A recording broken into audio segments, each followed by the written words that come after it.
కంచిలోని కామకోటి యూనివర్సిటీకి చెందిన చంద్రశేఖరేంద్ర సరస్వతి విశ్వవిద్యాలయంలో గ్రాడ్యుయేట్స్, పోస్ట్ గ్రాడ్యుయేట్స్ ప్రవేశాలకు దరఖాస్తులను ఆహ్వానిస్తున్నామని కంచిపీఠం ప్రతినిధి వేద పురోహితులు ఆకెళ్ల మురళీకృష్ణ శర్మ తెలిపారు. కాకినాడ విద్యుత్ నగర్లో గల చల్లా కళ్యాణ మండపంలో ఏర్పాటు చేసిన మీడియా సమావేశంలో ఆయన మాట్లాడుతూ యూనివర్సిటీలో ప్రవేశాల కొరకు యూనివర్సిటీ విశ్వవిద్యాలయ యాజమాన్య అధ్యాపకులతో ఈ నెల 27వ తేదీన కాకినాడ విద్యుత్ నగర్లో ఉన్న చల్లా కళ్యాణ మండపంలో ఉదయం 10 గంటల నుంచి 5 గంటల వరకు అవగాహన సదస్సు చేరేందుకు ప్రవేశాల దరఖాస్తులను ఆహ్వానిస్తున్నామని పేర్కొన్నారు. ఈ విశ్వవిద్యాలయంలో విద్యార్థులకు ధర్మం ఎలా ఉండాలో, జీవితంలో ఎలా ఉన్నత స్థితికి చేరాలనేది క్రమశిక్షణకు సంబంధించిన విద్యను నేర్పుతారన్నారు. ఈ మీడియా సమావేశంలో బ్రాహ్మణ సంఘం నాయకులు చల్లా నిరంజన్ శ్రీనివాస్, దేవతా పుత్రరావు, సరిపల శ్రీరామచంద్రమూర్తి తదితరులు పాల్గొన్నారు. చంద్రశేఖరేంద్ర సరస్వతి మహావిద్యాలయం వారు రేపు 27వ తారీఖు ఆదివారం నాడు ఉదయం 10 గంటల నుండి సాయంత్రం 5 గంటల వరకు శ్రీ చల్లా శ్రీనివాస్ శర్మ గారి సౌజన్యంతో చల్లావారి కళ్యాణ మండపం విద్యుత్ నగర్ కాకినాడలో వారందరూ కూడా వేయించడం జరుగుతుంది.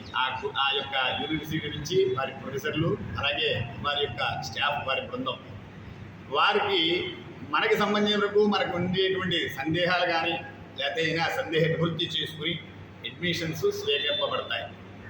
కావున ఈ అవకాశాన్ని ఈ కాకినాడ పుర ప్రజలు, అలాగే కాకినాడ చుట్టుపక్కల ఉండేటువంటి గ్రామాల ప్రజలందరూ కూడా ఈ అవకాశాన్ని సద్వినియోగపరచుకుని పుర ప్రజలందరికీ కూడా ఈ విషయాన్ని తెలియజేస్తారని చెప్పి పత్రికాముఖంగా, ప్రింట్ మీడియా సోదరుల యొక్క మీ ముఖంగా అందరికీ కూడా తెలియచేయమని చెప్పి కోరుతూ ఈ విషయాన్ని దిగ్విజయంగా పూర్తి చేయగలరు. అలాగే ఇంకా విషయం ఏంటంటే ఇందులో చాలా రకాలైన విషయాలు ఉన్నాయి. అంటే వాళ్ళు ఉత్తీర్ణులు ఈ ఇంటర్మీడియట్లో కానీ లేకపోతే ఇందులో కానీ పర్సంటేజ్లు వస్తే కనుక వాళ్ళకి అనేక రకాలైనటువంటి స్కాలర్షిప్లు కూడా ఇవ్వడం జరుగుతుంది. హాస్టల్ సదుపాయం ఉంది. అందువల్ల ఈ విషయాన్ని మీరు యొక్క ప్రజలందరికీ కూడా తెలిపి ఈ కార్యక్రమంలో పాల్గొని దాన్ని విజయం చేస్తారని చెప్పి నేను సదా కోరుకుంటూ, కాకినాడ ప్రత్యేకించి కాకినాడ అంటే స్వామివారికి చాలా ఇష్టం. స్వామివారి కాకినాడలో ఒక 2 నెలలు ఇక్కడ వారు ఉండడం జరిగింది. గోశాలలో స్వామివారి యొక్క చాతుర్మాస్య దీక్ష ఇక్కడే పూర్తి చేయడం జరిగింది.